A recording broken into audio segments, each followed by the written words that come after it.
Hello friends, welcome to மொக்க சமையல். இன்றைக்கி நம்ம முற்றிலும் வித்தியாசமான முருங்கைக்கீரை சூப் எப்படி செய்கிறதுன்னு பார்க்க போகிறோம். சளி பிரச்சனை இருக்கிறவங்க இந்த மாதிரி சூப் குடிச்சிட்டு வந்தீங்கன்னா சளி தொந்தரவுலேருந்து விடுபடலாம். அதே மாதிரி கர்ப்பிணிகள் இந்த சூப் எடுத்துக்கிட்டிங்கன்னா உடம்புக்கு ரொம்ப நல்லது. குழந்தைங்களுக்கு இந்த மாதிரி செஞ்சு கொடுத்து பாருங்கள், ரொம்ப விரும்பி சாப்பிடுவாங்க சூப்பை. வாங்க இது எப்படி செய்கிறதுன்னு வீடியோக்குள்ளே போகலாம். அரைப்பதற்கு ஃபஸ்ட்டு வெங்காயம் ஆட் பண்ணிக்கோங்க. சின்ன வெங்காயம், தேங்காய், கிராம்பு ஒரு 10 ஆட் பண்ணிக்கங்க. கசகசா ஒரு அரை டேபிள் ஸ்பூன்,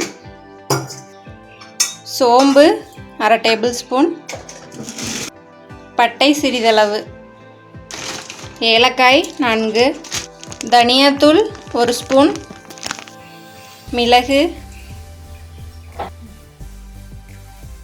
சீரகம், இஞ்சி பூண்டு பேஸ்ட் கொஞ்சமாக ஆட் பண்ணிக்கங்க. வரமிளகாய் உங்கள் காரத்துக்கு ஏற்றாப்பில் போட்டுட்டு ஒரு அரை டம்ளர் தண்ணி விட்டு இது நல்லா பேஸ்ட்டாக அரைச்சி எடுத்துக்கங்க. இந்த மாதிரி பேஸ்ட்டாக அரைச்சி எடுத்துக்கங்க. ஒரு பேனில் ஆயில் சூடானதும் கடுகு போட்டு தாளிச்சிக்கலாம். நெய் டேஸ்ட் பிடிக்கிறவங்க நெய் கொஞ்சம் சேர்த்துக்கலாம். கடுகு பொரிஞ்சதும் வெங்காயம் கருவேப்பிலை ஆட் பண்ணிக்கங்க. வெங்காயம் லைட்டாக வதங்கினதும் 3 தக்காளி ஆட் பண்ணிக்கங்க. தக்காளி கொஞ்சம் நிறைய ஆட் பண்ணணும். வெங்காயம் நல்லா வதங்கினதும் நம்ம அரைச்சி வச்சுருக்கிற தேங்காய் விழுதை ஆட் பண்ணிக்கலாம். கூடவே கொஞ்சமாக புளி கரைச்சல் ஆட் பண்ணிக்கோங்க.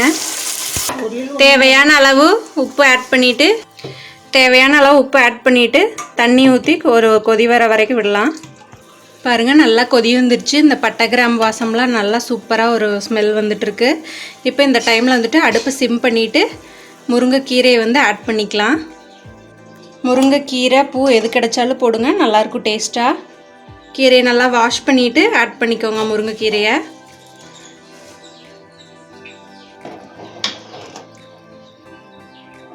பாருங்கள், ஒரு 10 நிமிஷமாக நல்லா கீரை சூப்பராக சூப் தயாராகிடுச்சு. இப்போ இதை நம்ம சர்வ் பண்ணிக்கலாம்.